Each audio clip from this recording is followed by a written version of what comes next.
dadka Soomaaliyeed dhammaan meel kasta ay joogaan waan salaamayaa salaan kadib maanta waxaan u horeeyay dadka aan rabaa inaan la socodsiiyo go'aan xasaasi ah muhiim ah laga yaabo in ay dad badan ay dibsadaan ama ka xumaadaan laakiin aan la eegnay dalka Soomaaliya dalkeena Soomaaliya duruufo adag oo dheer ka soo baxay maanta wuxuu ku sugan yahay duruufo kale oo adag waxaan u baahan yahay in mararka qaarkood go'aano aad iyo aad u adag la qaato wada dheeran soo marnay waa tii aan muddooyinkii ugu dambeeyey talada aan haynay sanadihii la soo dhaafay waa tii aan samaynay arrintii hiigsiga 2016 oo dadka Soomaaliyeed oo dhan samaysinkii hiigsigaas iyo qorsheyntiisii iyo qaabeyntiisii ay ka wada qayb galeen noqdayna qaabka kaliya ee siyaasadeed ee dawladda Soomaaliya ay gaartay iyo shacabka Soomaaliyeed oo wada jira si haddii uu dhammaado muddada xilliga dawladdani sida loogu gudubsiinayo dalka ayadoo mustaqbalkii iyo arrimihii oo dhan iyo danaha dalka aad iyo aad iyo duruufihiisa gaarkaaba la tixgeliyey waxaa caado ahayday marka xilliga dawladnimadu uu sii gabagaboobayo in khilaaf badan kala qaybsanaan badan marmarka qaarkood talada oo gacanta ka sii baxdo oo gacanta u gasha dad ka baxsan xayndaabka dawladnimada ama dad aan Soomaali ahayn ayaan soo martay waxaan aad uga shaqeynay marna inaanay dhicin 4 sano ee dawladdan ay jiraysa in talada ay dad ajnabi ah intii laga ilaalin karo laga ilaaliyo marka laga yimaado wixii iskaashi iyo wanaag iyo wada tashi iyo horsocda waxaan leeyahay madallo annaga iyo beesha caalamka aan ku wada shaqeyno oo ay ka mid ahayd shirkii Brussels lagu qabtay 2013 ee New Deal-ka iyo qaababkiisii heerarkiisii kala duwanaa SDRF iyo HLBF iyo madashii sare oo dhammaan madaxda Soomaalida iyo mas'uuliyiinta Soomaalida iyo beesha caalamku waa isugu imaan jireen loogana wada hadli jiray qaabka iskaashiga dawladda Soomaaliya iyo beesha caalamka waxaa sidoo kale loo yilay qaabkaas hiigsiga 2016 oo dhinaca siyaasadda ku wajahna waxaan sameynay dawladda Soomaaliya ay ka shaqeysay ayadoo wada jirta sidii loo sameyn lahaa wada tashi dadka Soomaaliyeed lala tashado sida ugu habboon ee looga gudbi karo qaabkaas kadib markii la isku raacay in aanay duruufaha dalka ku xareeraysan iyo waqtiga jiraay inaanay suurtagal ahayn in hal qof iyo hal cod la gaaro bisha August ee 2013 taas oo ay isla ogolaadeen shacabka Soomaaliyeed xukuumadda iyo baarlamaanka intaba tii ayaa la galay wada tashigeedii qaabka ugu habboon waa tii maxaan ku yiraahdaa madasha hogaamiyaasha qaranka iyo xukuumadda federaalka xukuumadaha dawlad goboleedyada iyo baarlamaanka federaalka intaba go'aano isdaba joogo isla socda oo wadar ogol lagu gaaray si loogu gudbi lahaa xilligaas muxuu ahay kala guurka waqtigii ugu dambeeyey waxaa soo baxday maalmihii ugu dambeeyey xukuumadda federaalka ra'iisul wasaaraha hogaaminayo waxay baarlamaanka federaalka u gudbiyeen go'aanadii ama is-afgaradkii ama wadar ogolkii ay gaareen dawladda federaalka hay-adaheeda kala duwan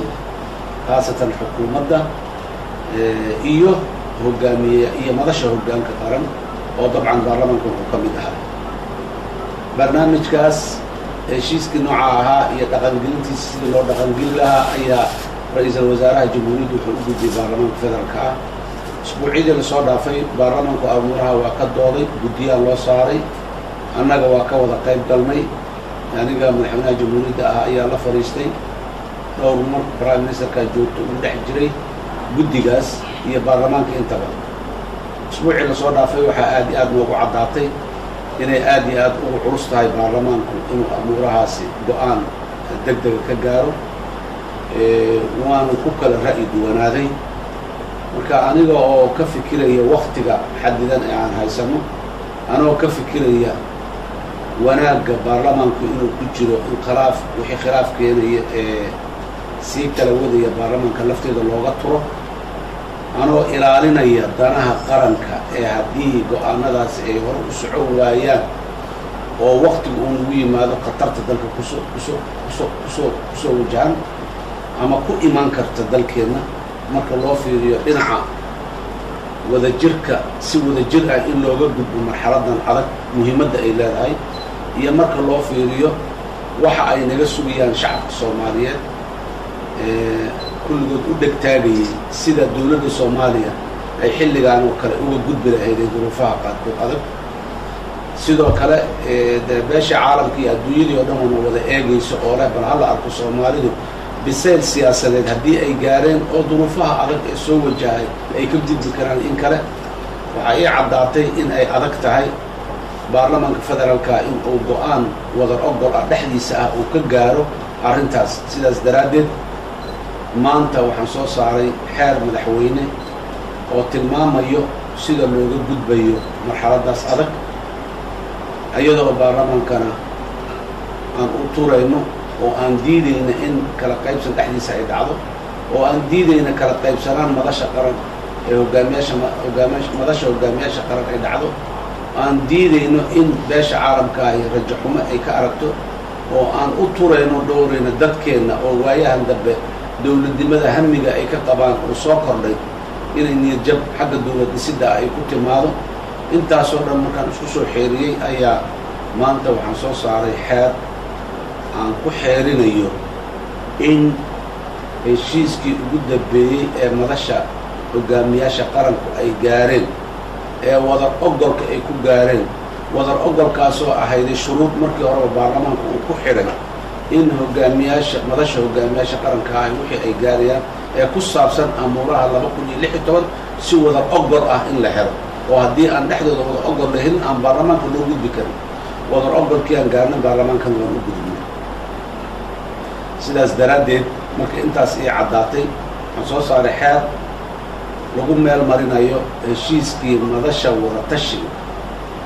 qaran madasha hoggaanka qaran ay ku gaareen dhaqangelinta doorashooyinka dadban ee 2016 dhacayo sidaas daraaddeed shacabka Soomaaliyeed waxaan u sheegayaa in arrintaasi ay halkaa lagu go'aamiyo halkaa ay mari doonto doorashooyinka ay dhici doonaan ilaahay idankiis waqtigii loogu talagalay meelihii loogu talagalayna ay ka dhici doonaan jamhuuriyadda Soomaaliyana ee dawladda Soomaaliya ay ka gudboonto xilligan xasaasiga ah oo mar walba xilligan oo kale la soo gaarayo ay khilaafaad adag iyo kala qaybsanaan dawladnimada ay dhici jirtay taas anoo ka baqayna kana cararayna uga turayna baarlamaanka federaalka Soomaaliya xukuumadda madasha hogaamiyaasha qaran rajada shacabkeena uu ka qabo dawladnimada iyo eegista ayna eegayaan beesha caalamka ee dalka Soomaaliya dib u soo kabashadiisa iyo nabadiisa aad iyo aad nogala shaqaysay xeerkaas ayaan soo saaray maanta ayuu dhaqan galayaa waxaana saxaafadda u akhrin doono muxuu ahay afhayeenka madaxtooyada xeerkaas waxaan u gudbinay baarlamaanka waxaan u gudbinay xukuumadda federaalka waxaan u gudbinay maxaan ku raadayay shacabka Soomaaliyeed dhammaantiis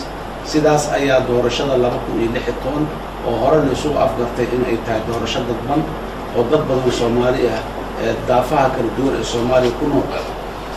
ay ka wada qayb qaadan doonaan sidaas ayay u dhici doontaa haddii aan la yiraahdo khilaaf ma jiro kala qaybsanaan ma jirto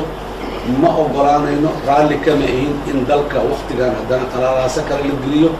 ciddii maanta u taagan ee caqabad ku noqonaysa Soomaaliya in aanay doorasho ka dhicin oo kala qaybsanaan la'aan in lagu gudbo caqabad ku noqonaysa waxaan raalli ha ahaato dalkani buuq iyo isqabqabsi iyo hay'adaha dawladda oo kala qaybsama iyo xilligan oo kale maxaan ku raadayay eedeeyo ma joogno xilli waxaan joognaa midnimo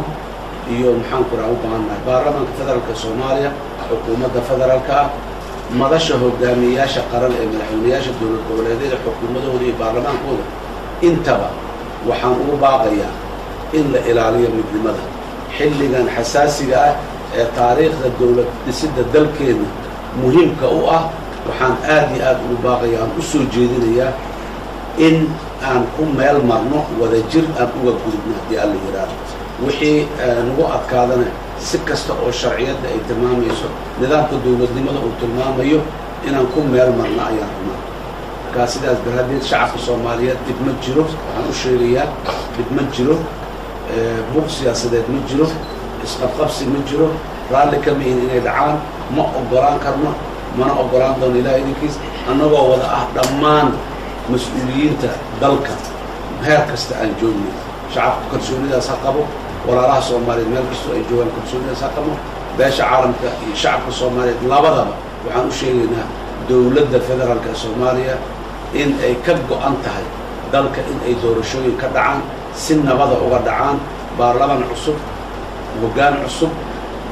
maxaan ku rahday xukuumad cusub dhammaan waktigeeda ay yimaadaan oo sidaasi dowlad dhisidda soomaaliya ay ku hana qaado kuna ka dhaqan gasho aad iyo aad aa umahadsantihiin asalaamu calaykum waraxmat ullaahi wabarakaatu